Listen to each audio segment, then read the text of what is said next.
আপনি বিজেপির প্রার্থী হয়েছিলেন, তারপরে বিজেপিতে কি পদত্যাগ করেছেন বা ইস্তফা দিয়েছেন কোনো এরকম?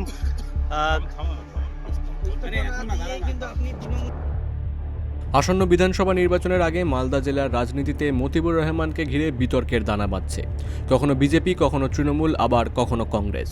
মতিবুর রহমানের রাজনৈতিক অবস্থান এবং তার অনুদান কেন্দ্রিক প্রচার নিয়ে এখন সরগরম জেলার রাজনৈতিক মহল। বিজেপি নেতা কিষাণ কেডিয়া মতিবুর রহমানের তীব্র সমালোচনা করে জানিয়েছেন, গত বিধানসভা নির্বাচনের পর দলের সঙ্গে তার কোনো সম্পর্ক নেই। তাকে পরিযায়ী শ্রমিকের সঙ্গে তুলনা করে কেডিয়া বলেন, উনি টাকার প্রলোভন দেখিয়ে টিকিট নেওয়ার চেষ্টা করছেন বিভিন্ন দলের কাছে, কিন্তু মনে হয় না ওনার স্বার্থ হবে। যদি এত টাকা থাকে এলাকায়, যদি এভাবে হয় তো নির্দল হয়ে দাঁড়াক না, তাহলে বুঝতে পারবে যে কত ভোট পেল।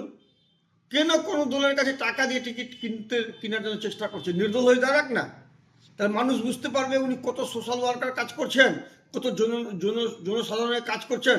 তাহলে বুঝতে পারবেন, এলাকায় ভোটে দাঁড়িয়ে যাক নির্দল হয়ে, তাহলে বুঝতে পেরে যাবেন কত ভোট পাচ্ছেন। অন্যদিকে বর্তমানে মতিবুর রহমানকে তৃণমূলের বিভিন্ন কর্মসূচিতে দেখা গেলেও তাকে দলে নেওয়ার বিষয়ে কোনো স্পষ্ট ইঙ্গিত দেয়নি ঘাসফুল শিবির।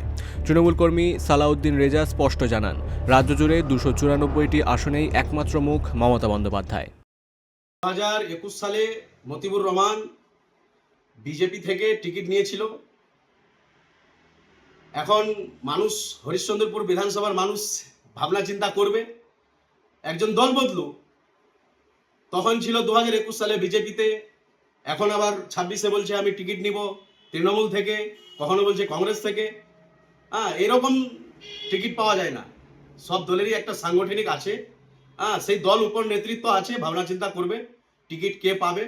সেই টিকিট যাই পাও, আমরা মমতা ব্যানার্জি দেখে ভোট করি এবং সারা রাজ্যের মানুষ মমতা ব্যানার্জিকে দেখেই ভোট দেয়। নিজের রাজনৈতিক অবস্থান বা বিজেপি থেকে পদত্যাগ সংক্রান্ত সরাসরি প্রশ্নে মতিবুর রহমান এখনও নীরব।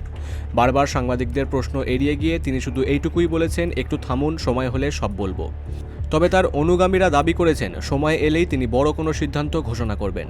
রাজনৈতিক বিশ্লেষকদের মতে আদর্শ ও সংগঠনের বদলে কেবল অনুদানকে হাতিয়ার করে রাজনীতিতে টিকে থাকা কঠিন। শেষ পর্যন্ত মতিবুর রহমানের এই রাজনৈতিক কৌশল আদৌ সফল হয় কিনা সেই দিকে তাকিয়ে মালদাবাসী। Bureau report, big news Bangla.